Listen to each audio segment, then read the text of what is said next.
भूमिका घेतली की वंचित हे तुम्ही तुमच्या कोट्यातून चर्चा केली पाहिजे आणि बाकीचे जे घटक पक्ष जे आमच्या बरोबर आहेत त्याला आम्ही आमच्या बरोबर करू. म्हणजे सिंपल आहे, काही नाही आहे. या आघाडीला पोर्टेबल आघाडी म्हणायचं का? पोर्टेबल नाही, आता कॅबिनेटला दर आठवड्याला कॅबिनेटला बसणारे जर वेगवेगळ्या निवडणुका लढवत असतील तर आम्ही निदान विरोधी पक्षात आहे. त्यामुळं त्या शह देण्यासाठी आम्हाला जी पावलं उचलायला लागतं ते उचलावं लागतं. हिंदुत्वाचा विचार मांडतात, त्यांचं सगळं माहिती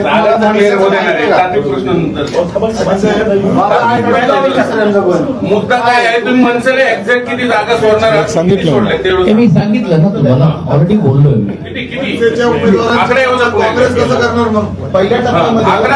नाही, मी ऑलरेडी तुम्हाला सांगितलं 32 ची त्यांची यादी आहे. आमची 20-21 ची सकारात्मक चर्चा झालेली आहे. अजून त्यामध्ये वर खाली करून घेऊ, तो आम्ही चर्चा चालू आहे, निर्णय दृष्टिकोन येऊ. दोन्ही पक्षातून दुपारी बोललो. आज त्यांचं झालंच नसल्यामुळे मग आमची चर्चा अंतिम व्हायची. त्यांच्याशी आता दुपारी चर्चा होऊन ते संध्याकाळी होईल. जो फॉर्म्युला आहे ना, तो फॉर्म्युला आमचा आहे, त्यांचा तो होईल. तो त्यांचा विषय, कधी तरी द्यायचं, काय करायचं. आघाडी 165 जागांवर उमेदवार देऊ शकेल का? 100%. आमच्याकडे उलट त्याच्यापेक्षा जास्त उमेदवार इच्छुक त्या ठिकाणी आहेत. इच्छुकांची संख्या कमी नाही आहे. 165 पेक्षा जास्त उमेदवार आमच्याकडे इच्छुक आहेत. आणि या इच्छुकांच्या संख्येवरून आम्हाला जो मेसेज येतो लोकांच्या मध्ये की जे महायुतीचा जो काही कारभार आहे तो लोकांना रुचलेला नाही, जे नवे वेगवेगळे कायदे केलेले आहेत, म्हणजे महापालिका ही स्वायत्त संस्था म्हणून आपण त्या ठिकाणी मानतो. हा पब्लिक डोमेन मध्ये विषय आलाय का नाही मला माहित नाही, परंतु 29 ऑगस्टला एक अध्यादेश कायदा करून या महापालिकेतल्या प्लॅनिंग ऑथॉरिटीचे अधिकार हे टाउन प्लॅनिंग डेप्युटी डायरेक्टरला दिले. नाही, आता कमिशनरला महापालिकेत किंमत नाही आहे. डीपीचे अधिकार टाउन प्लॅनिंग आता डीपी महापालिका करते. त्यात स्ट्रक्चरल प्लॅन नावाचा एक कायदा टाकून, एक शब्द टाकून त्याचे अधिकार एका विशिष्ट तारखेनंतर जॉईंट डायरेक्टर टाउन प्लॅनिंगला दिले. म्हणजे आता महाराष्ट्रातल्या कुठल्याही महापालिकेचा कमिशनर, महापौर, निवडून आलेला नगरसेवक हा बॉस नाही आहे. आता त्या महापालिकेचं प्लॅनिंग सुद्धा जॉईंट डायरेक्टर टाउन प्लॅनिंग करणार. हे अधिकार महापालिकेचे काढून घ्यायला चाललेले आहेत. त्याच्या विरुद्ध आमचा लढा असणार आहे. लोकशाही या महापालिकेमध्ये टिकली पाहिजे. कायद्याच्या माध्यमातून स्वतःच्या हातात सगळे अधिकार. आता जॉईंट डायरेक्टर कुणाचं ऐकणार? मुख्यमंत्र्यांचंच ऐकणार. आणि म्हणून हे सगळे विषय अनेक आहेत की जे विषय घेऊन आम्ही लोकांच्या पर्यंत जाणार आहोत. विषय असा आहे, मगाशी तुम्ही सांगितलं की 45 जागा शिवसेनेला फायनल झाल्या, त्यातले 21 जर यांना गेले शिवसेनेला जागा नाही. अजून आमची चर्चा आहे ना, हे फक्त आता जे 100 राहील झाले जागा, त्यामध्ये अजून बाकीची जे सीट्सची जर ऑलरेडी होणार आहेत ना, त्यात मग आम्हाला मॅक्झिमम किंवा त्यांना कमी जास्त तो डिस्कशन पॉइंट आहे. तेही आपण 90% झालेले आहेत. काही ठिकाणी आम्हाला असं वाटतं की इकडे यांनी करावं, कारण कसं आहे, शेवटी प्रभाग रचना आहे 4ची. एकाच कॅन्डिडेट त्यांचा स्ट्रॉंग भेटतो, एकाच आमचा आहे. एका ठिकाणी कुठेतरी समजा आमच्या कॅन्डिडेटला आम्ही सांगतोय तर तुम्ही महिलामध्ये लढा, कुठे ओबीसीचा विषय येत आहेत. काही भागामध्ये ओबीसीचा कॅन्डिडेट त्यांच्याकडे मजबूत आहेत, आमच्याकडे नाही आहेत. तर अशा गोष्टी पण आहेत. म्हणून मग असं ठरलं की जिकडे एकमत झालंय तर तिकडे आज किमान एबी फॉर्म तरी देऊया. बाकीच्या याच्यामध्ये पण 90% झाले, 5-10%चा विषय. आणि आपण आता जे म्हणत होतं तसं की शेवटी हे लक्षात घ्यायला पाहिजे किंवा ज्यावेळी आम्ही एकत्रित एक पर्याय विरोधी पक्ष दिला, कारण भारतीय जनता पार्टीचा हा पूर्ण प्लॅनिंग आहे की पुणे महानगरपालिकेमध्ये आणि पिंपरी चिंचवडमध्ये ऑपोजिशनच ठेवायचं नाही. बरोबर. आणि हे तुम्ही जर बघितलं असेल की ज्यावेळी मुख्यमंत्र्यांनी पहिली स्टेटमेंट दिली की तुम्ही राष्ट्रवादीवर जाणार का, त्याला की आम्ही काय वेडे आहोत का किंवा राष्ट्रवादी काय, आम्ही ऑपोजिशनला स्पेस का द्यायचं. म्हणजे ह्यांची ठरलेली महायुतीमधून आम्ही इकडे लढू, तुम्ही हे लढा. आणि ऑपोजिशनचा स्पेस करत असताना जे डाव रचण्याचा प्रयत्न केला की आमच्याच घटक पक्षाला गेले 2 दिवस चर्चा करतो, काहींना राजकीय आजार झाले, आता ते दिसेलच थोड्या दिवसात कुठचे आजार झाले, काही चर्चेमध्ये होते, करतोय म्हणून सांगितलं आणि मग नंतर त्यांनी माघार घेतली. तर आम्हाला तर एक पूर्ण प्लॅनिंग हा त्यांचा असा आहे की उद्या विरोधी पक्षाचे उमेदवारच राहता का म्हणून कोणीतरी अगोदर विचारलं की तुमचे 165 आहेत का. आता परिस्थिती अशी आहे की त्यांच्यातले अनेक लोक आमच्या संपर्कात यायला मागतात. ते आमच्याकडे सांगतात की थांबा जरा, एक दिवस थांबा.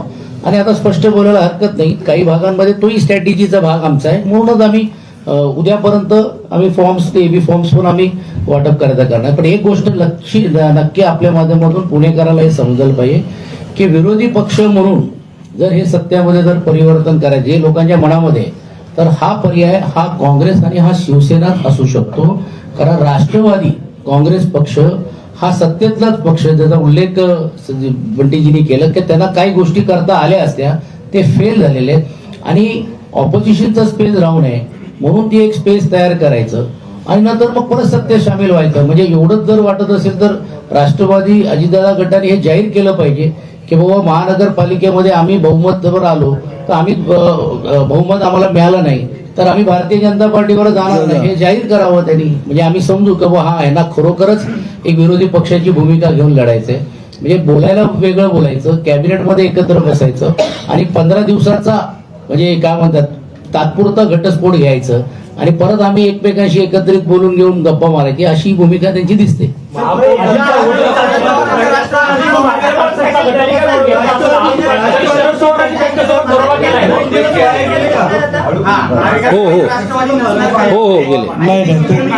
गेले ना बाय नाही ते गेले ना, त्यांचा आता निर्णय झाला. मी म्हणलं तसं नाही तिथलाच विषय आहे ना, तो तिथलाच विषय आहे. आता काही ठिकाणी आता नागपूरला राष्ट्रवादी बरोबर युती आमची त्या ठिकाणी झालेली आहे. हा लोकल लेवलचा विषय, इथं तर आमच्या बरोबर नाही आहे. नाही त्याचा फटका बसणार नाही. लेवलचा विषय होता. स्थानिक पातळीवर तिन्ही म्हणजे महाविकास आघाडी आणि अजित पवार यांची एकत्रित बैठक झाली, जागा वाटापाचं सूत्र ठरलं, सगळं झालं. असं असताना मग काँग्रेसने वरच्या प्रदेशच्या नेत्यांनी ऐनवेळी का भूमिका अशी घेतली की अजित पवारला बरोबर नाही घेतली. ऑफिशियली कुठलीही बैठक किंवा ऑफिशियली चर्चा झाली नव्हती. शेवटी प्रस्ताव येत असतात, अनेक गोष्टी होत असतात. शेवटी प्रदेशवरून एखादा निर्णय होतो की आघाडी कुठली करायची आणि मी प्रभारी असल्यामुळे यांच्याशी चर्चा करत होतो. काय नेमकं त्यांच्या मनात आहे ते तरी घ्या म्हणलं, बघूया तरी त्यांचं मन ओळखता येते का प्रयत्न केला, आम्ही ओळखता आलं नाही. आणि हे परस्पर निर्णय घेतला आणि हे अजिबात नाही. माझ्याशी चर्चा केली होती तुमची नाशिकमध्ये आणि आमचा स्टँड हा पहिल्यापासून क्लिअर होता की कुठल्याही प्रकारे अजितदादा गटावर आम्ही जाणार नाही किंवा चुकीची चर्चा होणार नाही. त्यांना एवढंच जर असेल तर त्यांनी सत्तेतून बाहेर पडावं, आम्ही चर्चा करायला पण तयार होतो. सर तरी पण काँग्रेस करत होतं ना तुमच्या नाही ते ऑफिशियली नाही बोलले, अनऑफिशियली तर होतं. बरोबर घेतलंय काँग्रेसनं नाशिकमध्ये. पुण्यामध्ये तशीच परिस्थिती अप्रत्यक्षरित्या ते सेनेबरोबर सोबत घेतली. मुंबईमध्ये असं नेमकं काय घडलेलं होते? नाही मला वाटते आपण गेल्या आता नगरपालिका नगरपंचायती देखील महाराष्ट्रामध्ये झाल्या. आता परिस्थिती अशी 10-10 वर्षांना 7-7 वर्षांना या निवडणुका व्हायला लागल्या. आमच्या दृष्टीनं मुद्दा काय आहे की त्या शहराला आम्ही काय पर्याय देतोय. आणि मग मगाशी म्हटलं पाण्याचा प्रश्न आहे. आता पुण्याचा विचार केला तर नवले ब्रिज हा एक ऍक्सिडेंटचा झोन झालेला आहे. ते प्रश्न आमच्यासाठी महत्वाचे. ग्लोबल कॅपॅबिलिटी सेंटर्स 12% सेंटर्स 12%पेक्षा जास्त 22% पुण्यामध्ये. आज त्यातून IT असेल किंवा इतर सर्व रोजगार एम्प्लॉयमेंट होतो तो जवळजवळ 12% होतो. आता याचे प्रश्न सुटणार आहेत का नाही. हिंजवडीचं IT पार्क झालं परंतु ट्रॅफिकचा तिथला प्रश्न आमचा सुटणार आहे का नाही. म्हणजे आज ह्या गोष्टीला आमचा प्रायोरिटी असणार आहे, आमचा मास्टर प्लॅन असणार आहे. जाहीरनामा आमचा येईल.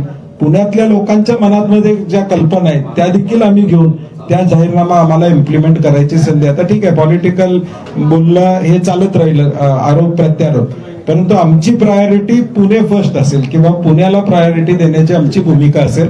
पुण्यातल्या मध्यमवर्गीयाला महाराष्ट्रातून या पुण्यामध्ये नोकरीसाठी आलेला सामान्य माणूस, इथला सामान्य माणूस ह्याला कसा न्याय देता येईल ही आमची भूमिका असणार. आणि आमचा जाहीरनामा येत्या 2-4 दिवसामध्ये 4 किंवा 5 तारखेला आम्ही एकत्रितपणे आम्ही तो करू. त्यामध्ये आपल्याला दिसेल की पुण्यातल्या प्रत्येक घटकाला न्याय देण्याची आमची भूमिका असेल. तुमचं प्रमुख विरोधक कोण, भाजप की दोन्ही राष्ट्रवादी?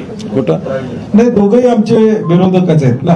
आता भाजपनं सचिन भाऊ म्हणले तसं राष्ट्रवादी आणि भाजपनं ठरवलं पाहिजे की बाबा काय आहे नेमकं तुमचं भांडण, अंडरस्टँडिंग आहे का काय हे ठरवलं पाहिजे ना. असे काही काही की विरोधकांमध्ये फूट पाडण्यात भाजप यशस्वी झाली, हे काय वाटतं तुम्हाला याच्यात? नाही लोकांना हे लक्षात येते. त्यामुळं तुम्ही मी आणि सचिन भाऊ दोघंही बोललो कॅबिनेटला दर मंगळवारी तुम्ही एकत्र बसता, मग इथं का भांडता. हा साधा प्रश्न आहे ना. त्यामुळे हे लोकांना देखील लक्षात आलं, हे फसवा लागलेत आम्हाला. इलेक्शन पुरता आमचा वापर करायला लागले. त्यामुळं पर्याय या दोघांच्या विरोधातला पर्याय आमचाच आहे हे लोकांना आम्ही पटवून देऊ. म्हणजे राष्ट्रवादी आणि आपण म्हटल्याप्रमाणे की पूर्ण प्रभागामध्ये उमेदवारच होऊ नये असाही जो त्यांचा प्रयत्न होता ते आम्ही दोघांनी म्हणून आणून पाडलेला आहे. तुम्ही उद्या जर बघितलं तर आमचे सर्व प्रभागामध्ये उमेदवार तुम्हाला 165 उमेदवार फॉर्म भरलेले तुम्हाला पाहायला मिळतील. कोल्हापुरातलं 2 तुमचे सिटिंग नगरसेवक पळवले की सगळे शिवसेनेत एकही माझे नगरसेवक नाही. कोल्हापुरातलं 2 असणाऱ्या पुणेकर असं नाही, मी पश्चिम महाराष्ट्राचा प्रभारी असल्यामुळं सचिन भाऊ आमच्या इकडचे प्रभारी आहेत, संपर्क नेते आहेत. त्यामुळे आमच्या दोघांच्यावर पक्षाने जबाबदारी दिल्या की या निवडणुका आणि दोघं सभागृहामध्ये एकत्र काम होण्याचा फायदा होतो. सत्ता आल्यानंतर महापौर कोणाचा असणार आहे, काँग्रेसचा की शिवसेनेचा? आम्हाला सत्तेपेक्षा सत्तेतून लोकांचे प्रश्न सोडवणं ही आमची प्रायोरिटी असणार आहे. पदापेक्षा आम्ही पुणेकरांना काय देणार आहोत ही आमची प्रायोरिटी असणार आहे. पद आमच्यासाठी महत्वाचं नाही. तर पाण्याचा प्रश्न सुटणं, ट्रॅफिकचा प्रश्न सुटणं, नोकरीसाठी आलेल्या लोकांचे प्रश्न सोडवणं ही आमची प्रायोरिटी. आता एअरपोर्टची अवस्था काय आहे हे आपण त्या ठिकाणी बघतोय. म्हणजे आता चाकणला जायला 2-2 तास या पुणे शहरामधून या ठिकाणी लागतात, ही अवस्था आहे. एका बाजूला इंडस्ट्रीयल ग्रोथ असा आम्ही विचार करतोय, दुसऱ्या बाजूला 2-2, 3-3 तास लोकांना ट्रॅफिक मध्ये अडकून बसायला लागते.